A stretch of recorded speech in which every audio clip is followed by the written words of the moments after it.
Hi, I'm Laurie Wang. I've been a digital marketing consultant and a freelancer for over a decade. I've seen the entire industry evolve from what just to be a few social media channels to now being an entire fast-growing industry where you can actually create a living and actually a thriving business out of it. On this channel, I share my business journey on how I run my digital marketing training consulting company underneath my personal brand, and also share social media tips and tricks on how to level up your business and also growing your brand going forward. So if that all sounds good, hit that subscribe button and let's get connected. So believe it or not, over 30% of people who use the internet are actually on Instagram. So it's a very large community and user base that you can potentially tap into. And actually in this case, on this community, there's a sub niche or sub community for everything. And one of the best ways to find those communities is via hashtags. So hashtags is still one of the key ways that Instagram organizes its content. And another great thing about Instagram is that the engagement rate on here is 10 times of Facebook, about 54 times of Pinterest, and 84 times of Twitter. So the engagement rate here is very high purely because, again, there's a large community and user base, but also it's a very attractive platform in the sense that it's very visual and there are lots of interesting features to keep the users engaged and stay longer on this platform as well. I mean, if you only want an evidence of that, next time you're on your phone, if you currently have an iPhone, let's say, you can actually check the usage of different apps on your phone. And I bet you Instagram, if you do have it and you're a user like myself, you will find that you do spend quite a lot of time on here as well. And remember that more than 60%, so that's more than 60% of Instagram users log into Instagram on a daily basis. So very active daily activity as well. And I would say probably over several times during the day. And you're probably nodding along to this if you're currently an Instagram user because you remember how addictive this platform can be as an individual user on the platform. Over 80% of people who are on Instagram actually follow a brand. Now that's interesting because most times brand accounts on social media platforms are not as interesting to follow as, let's say, a personal account. But what I found out through this research is that people on Instagram who follow brand accounts are following because they're interested in inspirational content. For instance, let's say you're into fashion, so you might follow a lot of fashion accounts because they post lots of interesting content about their products that you can also look to style differently, for example, or get some inspiration to dress in a different way.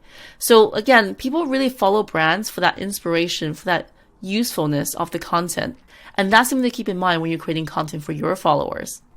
And lastly, Instagram has a relatively younger user base. So again, keep this in mind as you're thinking about your demographic of your own target audience you're looking to reach out there and whether or not each platform actually makes sense for you. So with more than 90% of users being under the age of 35. So I want to show you here an example of a really good account on Instagram that's actually within the small business category that's done really well organically, leveraging the various features of Instagram. So this is Ilaria Pottery, who's based in Oxford in England. And she shares all these beautiful content about her products that is very quaint and very stylized in her own way. So when you look through her overall look and feel of her Instagram, you get a sense of who she is and what her products are like. And she makes them in a very authentic way as well, that's true to herself. And one thing I like to see is in one of her recent reels, I want to show this as an example to you guys.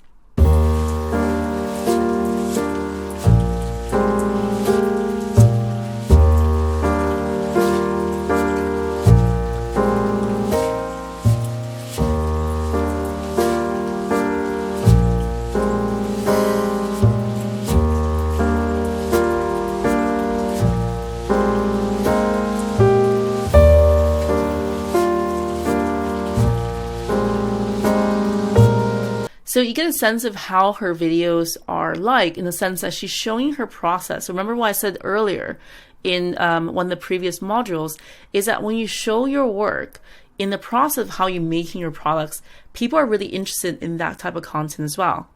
And Instagram Reels has a very engaging format in the sense that you can make it short and succinct, but also showcasing your products in a very unique way. But also Reels are getting pushed in front of a lot more new audiences that people are potentially might be interested in this particular product are actually seeing for the first time. And that brings Laurie Pottery many more new followers as well and new interested potential customers. And in this particular post, she's also doing a giveaway. So using a competition as a way to drum up more organic engagement.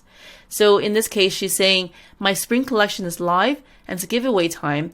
The way to enter this competition is to like this post, then tag a friend or lots of friends below telling them about my new work that's just gone live on my website. And basically help her spread the word, and you'll be entering into the giveaway to get some of these amazing new products. And I'm going to scroll down to show you that she's also attached the hashtags to this particular post as well. So in this case, using a maximum of about 30 hashtags. So on Instagram, hashtags are still a key way to organize content. And I recommend if you can use up to 30 hashtags, why not do that for yourself to maximize the exposure you can have for your content as well. And you can see that a lot of the hashtags that she's using here is very specific to the product that she's promoting, rather than using very general ones, let's say pottery or pottery art, etc., where it's very general in the sense that everyone's going to be crowding to those hashtags. So it's very hard to stand out and get seen. However, a lot of these hashtags here are very much about slow living, about the beauties behind nature, which is very relatable to this particular product anyway. And she's using it in a very artful way to reach a new audience, and also an audience that she knows will love this kind of product. And another thing I want to mention here is that on her bio within Instagram, you can actually now put a lot more information in that black bold line that you see there on the top. So this is a great way to perhaps add some keywords that your audiences might be using to search your account. So in this case, she put pottery as one of her keywords because obviously her product's mainly pottery based. And when someone's searching on Instagram, pottery brands and businesses to follow should definitely come up under that keyword search. And the way I think about the Instagram bio here, which she said, a window into the cottage studio potter, Katie Costin, life and creativity in the Oxfordshire countryside. A lot of times I always say, don't overthink it when it comes to creating your bio. And in this case, she kept it really straightforward to the point. You know exactly what you're going to get when you read the bio and decide whether or not you want to follow this particular account.